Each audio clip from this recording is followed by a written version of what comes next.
Good afternoon. I'm Kevin Walker, Senior Vice President of Public Policy for the Overland Park Chamber. With me today is Sean Claycamp, a candidate for the Shawnee Mission School Board. Today we're going to spend some time getting to know Sean and learn about his candidacy and his priorities if elected to the school board. Sean, welcome and thanks for joining us. Thanks, guys. I appreciate it. Let's start by having you take a few minutes to introduce yourself and tell us why you're running for the Shawnee Mission School Board. Sure, I can do that. I am a lifelong Kansan. I am from a little town west of Topeka, which I just found out you know where it is. I am from Rossville, Kansas. I'll be 50 next year. I've lived in the Kansas City area since 1999. Originally, I just lived down the street here. In 2001, I moved into the Shawnee Mission School footprint, not to where we live now. But for the last 17 years, I have lived actually in Shawnee Mission West. I've been married for 17 years. I have a 7th grader and a 4th grader who both attend Shawnee Mission schools. We're very happy as a part of the Shawnee Mission West community. One of the things we like about it is it's a very diverse community. That's one of the things, in particular Pawnee, where my kids went to elementary school. We really like that. And the reason I'm running is because when COVID came about, and the kids came home, and we spent some time. I was actually furloughed during 3 months of COVID. During the time when somebody needed to be at home, making sure the kids were doing their assignments on the iPad, and some things kind of stuck out to me that I thought maybe my kids, based on some of the parent-teacher conferences I had, I thought they were a little further along in subjects than they actually were, and a lot of that was based on test scores. Those are very important metrics that teachers use to provide to parents to say, hey, here's how your child is doing. And that's not a cut on the teachers that I thought they were doing better because of these test scores. A little bit of it is obviously our fault as parents. So we started to drill down a little bit on things that our children were good at, things where they're like, wait a minute, we thought we were a little further along in this subject. And what we found is that we weren't the only parents that had these concerns, and we're like, wait a minute, we thought our parents or our kids were doing a little bit better in one subject maybe than they were, or understood a math concept better, or something like that, if you follow where I'm going with that. And so I think over the last 2 years there's just been an awakening, if you will, of parents that are like, maybe we need to get a little more input or have a little bit more transparency into what's going on at Shawnee Mission School District. So that's why I finally decided, okay, I think I'm going to run. So good. Well, thank you for that, and we'll turn our attention to some of the questions now that we've prepared with the Johnson County Public Policy Council. Let me start with this one. As a candidate, what are your top 3 education policy issues? So I think the first one would be, and this is kind of every decision that I make if I get on the Shawnee Mission School Board is going to be based on how does this positively impact student achievement. Okay. So, since this is a business forum, since the Chamber's interested in business, I'll put it to you this way. Businesses do their best when they're fully staffed, right? And because they run more efficiently. Right now, the Shawnee Mission School District has a lot of openings, right? They have openings in custodial, they have openings in food service, they have paraprofessional teacher aide openings. I'd like to figure out a way to get those openings filled, right? And maybe that means we place a little bit more emphasis on paying those positions a little bit better to attract people that to those positions, and then maybe the schools will run a little bit more efficiently. It takes some of the responsibilities off of teachers, because teachers have to fill in those gaps.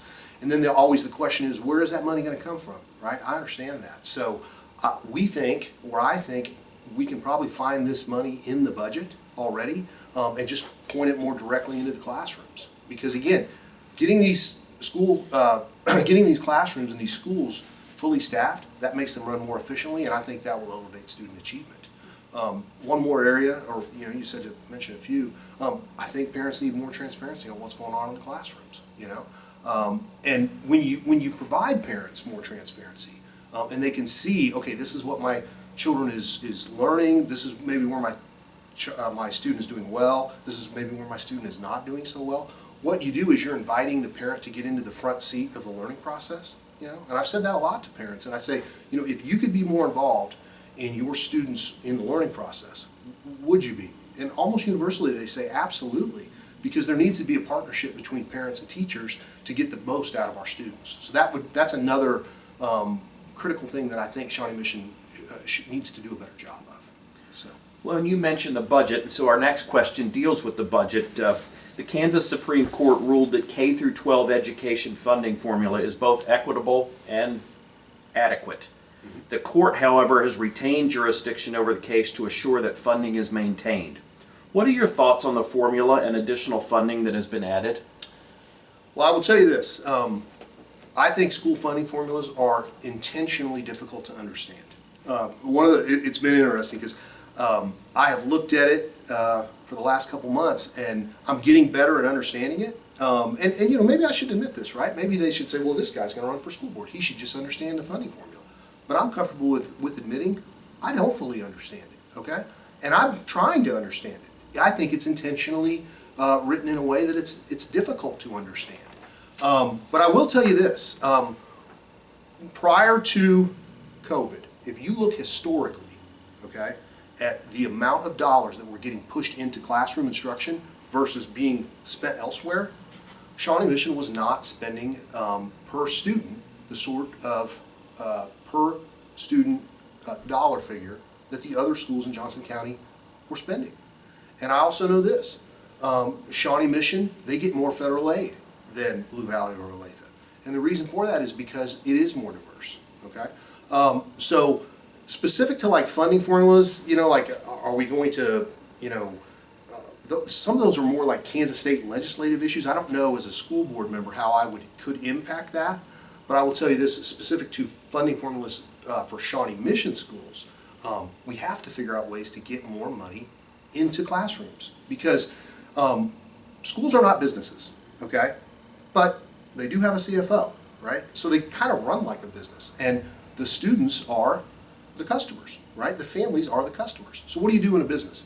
You try to, you know, put your dollars in customer-facing expenditures, right? And I think that's what Shawnee Mission needs to do a better job of. And if I get on the board, that's what I'm going to try to do. How can we get more dollars out of these other things that don't really impact the school day and the students and get them to where they're more impactful to students? So. And you've also mentioned accountability, which is a great segue into this question. The K through 12 education system requires accountability measures for student performance. And sometimes those have been a source of debate. Mm-hmm. Please describe the accountability measures you support and you believe are accurately reflective of student achievement. Well, I will tell you, it's interesting.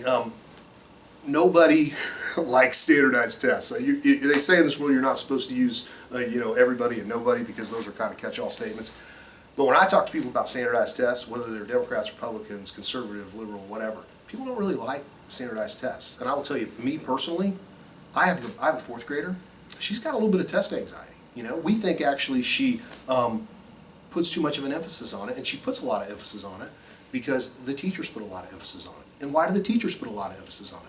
Because the district as a whole puts a lot of emphasis on it, right? So, specific to how you're going to measure, listen, standardized tests are never going to go away, okay? They're here to stay. They've been here for 20 years. They, you know, were here before. I mean, heck, I took standardized tests, you know, back in the 80s. But I do think we have to figure out a way to de-emphasize standardized testing because I don't think it facilitates a good learning environment for kids.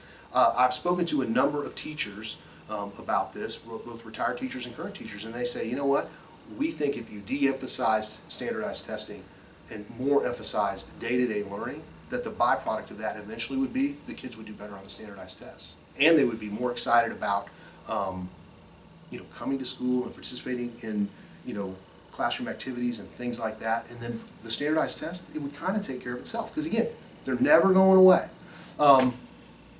Now you do have to provide some metrics, right? And I understand that. But I think a lot of these metrics, the standardized tests that they use these to, you know, grade or to, you know, to evaluate teachers. Traditionally, I also think that administrators in a lot of these buildings have observed and they evaluate the teachers too. Let's place a little bit more emphasis on the administration evaluating teachers and not put so much of it on standardized test performance. And I'll say one more thing, I don't mean to go on and on about this, but we have 33 elementary schools, I believe, in Shawnee Mission. And at one time, I don't think they do it anymore, but they used to do stacked rankings based on standardized testing. Does that seem fair? Because I don't think it seems fair at all. You know, certain schools have different demographics. They have a different, strengths and weaknesses, right? And that doesn't seem to me to be fair at all, to stack rank kids. That is a very heavy thing to put on an administrator, is to say to that administrator, you need to do a better job on your standardized tests. How about you just focus on doing a better job educating kids? So, Shifting gears a little bit, Kansas is experiencing low unemployment rates and employers are struggling to find qualified workers, especially in our technical and skilled trades. How do you see the school district helping to meet the business community's future workforce needs? well, I will tell you, it's interesting. About a month ago, at one of the school board meetings, the district actually did a really good job, and they presented it at one of the school board meetings. They reached out to employers in Johnson County, and they did some surveying, and they figured out where is the employment going to be needed. There was no surprise, right? Some of it was in healthcare. Some of it was in business and accounting and IT and things like that. But what I do think the district needs to do a better job of is letting students know that there's more than one path to success. Okay, I don't think every student should be told they have to go to college. Some students can go to a trade school. Some students can go do an apprentice. For some students, maybe they need to go to the military. For some students, maybe the right path is to take a gap year, right? And then they can go to college, because then maybe they go out in the workforce and they figure out, hey, this is something I enjoy. I know that this is a skill or a job that once I get out, I'll be able to, find stable employment right here in Johnson County potentially. So I do think that there's an emphasis right now to kind of push kids towards college. And I don't know why that is. I mean, I feel like kids are going to figure out where they belong, what they enjoy doing, and we need to support these kids, whatever direction they want to go. If they want to go into a skilled trade, let them go into a skilled trade, Odds are that kid is probably showing a lot of acumen in that particular area, and it's just going to seem natural for them to go there. And there's nothing wrong with that. We know there's tons of skilled trade positions open here. Some kids may want to go into healthcare. There's the Beacon program where I believe it's through Johnson County, but potentially other community colleges, where they will pay for these kids education if they promise to stay in the area and work in that particular profession. All of these things need to be considered and presented to students, including, like I said, the gap year, so that when kids get out of school, they make decisions that are going to benefit them long term, because they're going to be able to filter into the various areas where employment's needed in Johnson County and Kansas City as a whole. Outside of funding, what do you see as the greatest challenge facing the school district right now? That's a tough one, but I will say there's a definite morale issue in Shawnee Mission right now, with parents, but also with teachers. I see it. I'm being told it's there. Okay, all you have to do is look at the enrollment. They lost 1,500 students last year. They lost another 800 this year. Okay, it's going to hollow out the middle of this school system. That's my big concern. Okay, that's a huge challenge if there's just this negative aura surrounding Shawnee Mission. Okay, and a lot of people, the current board will say, we don't see that. Well, they need to go get out in the community and talk to people, because it's there. Okay, and it's overwhelming almost to a degree. The teachers see it too. When I go out and campaign and I talk to people, every once in a while I'll knock on the door and it's a teacher. And I'll say, I'm Sean Claycamp and I'm running for school board. And they say, that's great. Here's all the things that are wrong at Shawnee Mission. Now some people may say, hey, that's a disgruntled teacher. Okay? And it very well could be, right? People get disgruntled at their jobs. But disgruntled people in their jobs, they tend to leave those jobs, right? Disgruntled parents, they tend to say, I'm going to go a different direction with my students. And again, you talked about funding, right? Well, when those students leave, money goes with them, okay? So Shawnee Mission, if they don't stop this slide, there's going to be a funding, I don't want to say crisis because that's a heavy word. There's going to be some funding issues, and they're going to have to make some tough decisions. Why not make some corrective decisions now to improve morale with teachers, to improve morale with parents, so that people want to stay as a part of the Shawnee Mission School District? And I'll make one more statement about that. Because if you hollow out the middle of this district, okay, the people that are going to leave are the people that have the ability to leave. The people that have the ability to say, hey, I can put my kid in private school, or hey, I can homeschool my kid. The people that are going to be left having to deal with what's left over are going to be the people that are the at-risk students and the people that are, maybe it's a single parent home or it's parents that they work 3 jobs to make ends meet. Those are the kids that are going to be left. And that's not fair to those kids. So we have to take some corrective action right now. And my last question for you today is, what makes you uniquely qualified to serve on the board, and what most distinguishes you from your opponent in the race? Well, I'm not going to make a big deal out of the fact that I've been in the Shawnee Mission West area for 16 years. But I have been in the Shawnee Mission West for 16, almost 17 years. What I will tell you is this, okay? My personal politics, I'm a moderate Republican. I have been for 30 years. But I realize that this is a nonpartisan position. My kids go to Pawnee. If you go over to Pawnee in that area of town right now, my campaign sign, it's up in all sorts of yards. Liberals, conservatives, progressives, all sorts of people. Because they trust me. They know that I'm going to be able to put my personal politics aside. That's the first thing I'm going to do when I get on that board. I'm going to put my personal politics aside. And I'm going to get in the middle of all these different stakeholders, okay? And I'm going to say, let's figure out a path forward, okay? There's got to be some compromise here somewhere. Parents are unhappy.